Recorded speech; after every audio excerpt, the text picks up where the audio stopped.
Hello friends, आपका स्वागत है business success lab YouTube channel पर। आपके लिए यहाँ पर SCERT से संबंधित जो भी आपकी कक्षा 6 से लेकर कक्षा 10th तक की जो क्लासेस हैं उनके वन लाइनर फॉर्मेट में आपको प्रश्न कराए जा रहे हैं। तो आपसे रिक्वेस्ट है कि आप लोग चैनल को लाइक सब्सक्राइब शेयर करें और प्रश्न लिखते जाइए जो बहुत महत्वपूर्ण होंगे आपकी सुपर टेट एग्जाम की दृष्टि से। तो देखिए मोहनजोदड़ो, तो मोहनजोदड़ो कहाँ पे है? सिंधु नदी के तट पर है। और विशाल, यहाँ से क्या क्या चीज़ें मिली थी हमें? विशाल स्नानागार, कांस्य निर्मित नर्तकी की मूर्ति, एक सिंह वाला पशु, यूनिकॉर्न की मुद्रा। तो ये चीज़ें आपको मोहनजोदड़ो स्थान से मिली थी। आइए अगला देखते हैं। हड़प्पा। हड़प्पा कहाँ पर पड़ता है? रावी नदी के तट पर। यहाँ से नगार, मछुआरे का चित्र, कांस्य दर्पण मिला था। लोथल। लोथल आपको मालूम होना चाहिए कि लोथल एक क्या था? बंदरगाह था और एक गुजरात में मिला था।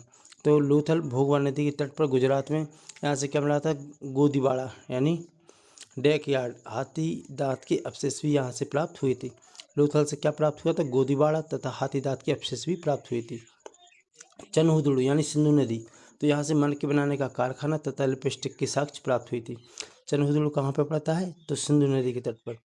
कालीबंगा। कालीबंगा देखिए तो घग्गर नदी के राजस्थान में पड़ता है। यहाँ से जुते हुए खेत, अग्निकुंड, चूड़ियों के साक्ष्य। कई बार पूछा जाता है कि जुते हुए खेत कहाँ से मिले थे, तो आपको याद रखना है कालीबंगा से मिले हुए थे अग्निकुंड, जुते हुए खेत और चूड़ियों के साक्ष्य। आई अगला स्थान है आपका राखीगढ़ी। तो राखीगढ़ी भी घग्गर नदी के तट पे है जो हरियाणा राज्य से संबंधित है। तांबे के उपकरण यहाँ से प्राप्त हुई थी। इसके बाद देखिए बनावली सरस्वती नदी के तट पर है और घग्गर नदी के, यह कहाँ पे है? हरियाणा राज्य में। यहाँ से मिट्टी का हल और खिलौने की चीज़ें मिली थी। मिट्टी का हल तथा खिलौना हल प्राप्त हुआ था। रोपड़। रोपड़ देखिए पंजाब में है, सतलज नदी के तट पर है। तांबे की कुल्हाड़ी व मानव के साथ कुत्ते को दफनाने का साक्ष्य प्राप्त हुआ था रोपड़ में। तो आपको याद रखना, कुल्हाड़ी से मानव के साथ कुत्ते को भी दफना दिया था, तो याद करने की ये ट्रिक है। तो रोपड़ सतलज नदी पर पंजाब में तांबे की कुल्हाड़ी व मानव के साथ कुत्ते को दफनाने का साक्ष्य प्राप्त हुआ था। आइए देखते हैं आलमगीरपुर। आलमगीरपुर आपका उत्तर प्रदेश में पड़ता है, हिंडन नदी के तट पर। ताम्रयुगीन अवशेष, यहाँ से उस समय के जो अवशेष हैं वह प्राप्त हुए थे। धौलावीरा गुजरात राज्य में पड़ता है, तीनों ओर से घिरा हुआ नगर है। यानी पूछा जाता है कि धौलावीरा कहाँ पे? तो आपको याद रखना गुजरात में जो तीनों ओर से घिरा हुआ क्या होता, क्या था? एक नगर था। आइए कक्षा 6 की ये अभी बनाना सीरीज कराई जा रही है। इसमें आपके इतिहास तथा भूगोल दोनों विषय संबंधित हैं। तो आप देखते जाइए और इनको लिखते जाइए, बहुत महत्वपूर्ण प्रश्न है। क्षेत्रफल की दृष्टि से भारत का स्थान विश्व में क्या है? 7वां। क्षेत्रफल की दृष्टि से देखा जाए तो भारत का स्थान क्या है? 7वां। विश्व के कुल क्षेत्रफल में भारत का भाग 2.4%। यानी कुल भौगोलिक दृष्टि से देखा जाए विश्व के लेवल पर तो भारत का सिर्फ स्थान कितना होता है? 2.4%। भारत का अक्षांशीय विस्तार 8 डिग्री 4 इंच उत्तरी से 37 डिग्री 6 उत्तरी अक्षांशीय विस्तार है।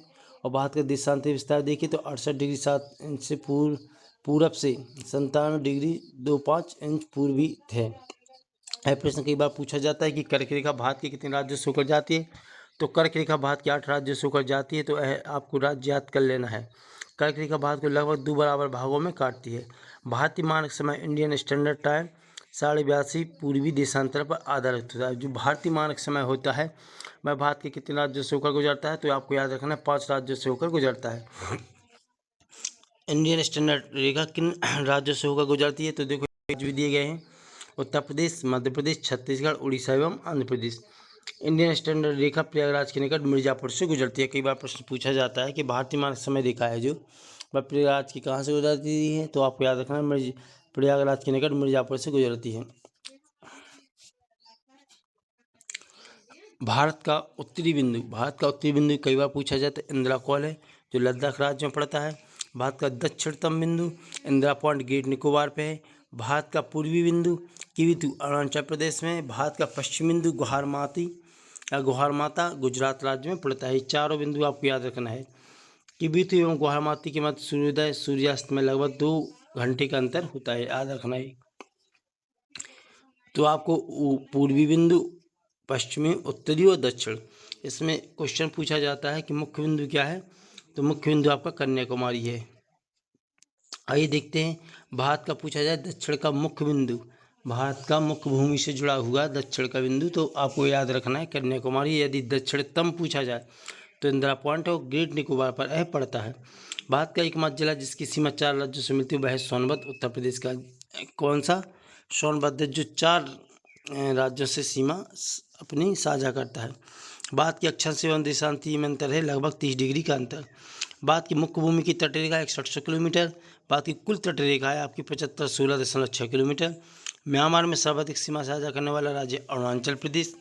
तीनों ओर से बांग्लादेश से घिरा राज्य त्रिपुरा, उसका नाम ही त्रिपुरा, यानी तीनों ओर से घिरा हुआ है। किससे? बांग्लादेश से। भारत बांग्लादेश की सीमा रेड क्लिफ रेखा कहलाती है। इसके बाद देखिए भारत चीन की सीमा मैकमोहन। भारत पाकिस्तान की सीमा कौन सी? Radcliffe. भारत अफगानिस्तान सीमा ड्यूरंड रेखा कहलाती है। पाक जल डमरू भारत एवं श्रीलंका के बीच में क्या है? पाक जल डमरू है। किसके बीच में? पाकिस्तान नहीं है इधर। कौन सा है? भारत तथा श्रीलंका के मध्य क्या है? पाक जल डमरू। याद रखना इसको। 9 डिग्री चैनल किस किस को अलग करता है? तो आपको याद रखना है 8 डिग्री चैनल से। देखो पहले होता है मिनी माल, यानी मिनी काय तथा मालदीव के बीच में 8 डिग्री चैनल। उसके बाद देखिए मिनी काय के बाद देखिए मिनी लक्ष्य। पहले है मिनी माल, पहले क्या होता है? मिनी माल। इसको ट्रिक से याद करना है। मिनी माल यानी 8 से स्टार्ट करेंगे, 8 डिग्री चैनल से। फिर मिनी लक्ष्य यानी क्या क्या होना चाहिए? लक्ष्य छोटा छोटा होना चाहिए। तो मिनी लक्ष्य, मिनी का और लक्षद्वीप के बीच में 9 डिग्री चैनल। और उसके बाद आता है अंडमान एवं निकोबार के बीच में क्या है? 10 डिग्री चैनल। दोनों में कन्फ्यूज होते हैं किसमें? 8 और 9 में। तो ये आपको मिनी माल तथा मिनी लक्ष्य से याद कर लेना है। और 10 डिग्री आपको याद ही रहेगा। अंडमान एवं निकोबार के बीच में पाया जाता है। ग्रेट महान चैनल ग्रेट निकोबार एवं सुमात्रा के बीच में पाया जाता है। देखो ग्रेट महान चैनल है तो सुमात्रा द्वीप है उसके बीच में पाया जाता है ग्रेट निकोबार। मन्नार की खाड़ी कहाँ पे? तमिलनाडु एवं श्रीलंका के बीच में पाई जाती है। देखिए काराकोरम श्रेणी उच्च श्रेणी की रीढ़ की हड्डी कहलाती है। काराकोरम श्रेणी उच्च एशिया की रीढ़ की हड्डी कहलाती है। हिमालय की प्रमुख श्रेणियाँ उत्तर से दक्षिण में देखिए काराकोरम, लद्दाख, जास्कर, पीरपंजल, धौलाधार और शिवालिक। आपको याद रखना उत्तर से दक्षिण में काराकोरम, लद्दाख, जास्कर, पीरपंजल और धौलाधार, शिवालिक। देखिए कर्क रेखा पर मैंने बताया था पूछे जाता है क्वेश्चन। कर्क रेखा पर राज्य स्थित हैं गुजरात, राजस्थान, मध्य प्रदेश, छत्तीसगढ़, झारखंड, पश्चिम बंगाल, त्रिपुरा, मिजोरम। आपको ऐसे याद करना है गुजरात, राजस्थान, मध्य प्रदेश, छत्तीसगढ़, झारखंड, पश्चिम बंगाल, त्रिपुरा, मिजोरम। भारत में प्रमुख देखिए बंदरगाहों की संख्या 13 है। द्वीपों के नाम देख लीजिए। रोस द्वीप नेताजी सुभाष चंद्र बोस का द्वीप का नाम है। नील द्वीप शहीद द्वीप कहा गया है। हैवलॉक द्वीप, स्वराज द्वीप। एक कुछ द्वीपों के नाम परिवर्तित कर दिए गए हैं तो यह पूछे जा सकते हैं कि रोस द्वीप क्या है? तो रोस से बोस याद रखना सुभाष चंद्र बोस जी के नाम पर। नील शहीद द्वीप है और हैवलॉक द्वीप स्वराज द्वीप है।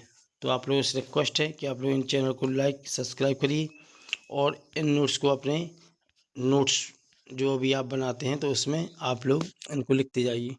ये आपको एग्जाम की दृष्टि से बहुत महत्वपूर्ण है। इस कारण से आप अभी से तैयारी करते रहिए। ये आपकी SCRT ख़त्म हो जाएगी। वैसे ही हम ऑथेंटिक बुक कराना चैनल पर शुरुआत कर देंगे, जिससे आपका यूथ पब्लिकेशन हो या फिर आपका घटना चक्र हो, कोई भी उसमें से आपका स्टार्ट कर दिया जाएगा। बहुत जल्द सुपर टेट से संबंधित जो भी आपका टॉपिक रहेगा उससे संबंधित प्रश्न तथा उससे संबंधित सिलेबस। Thank you.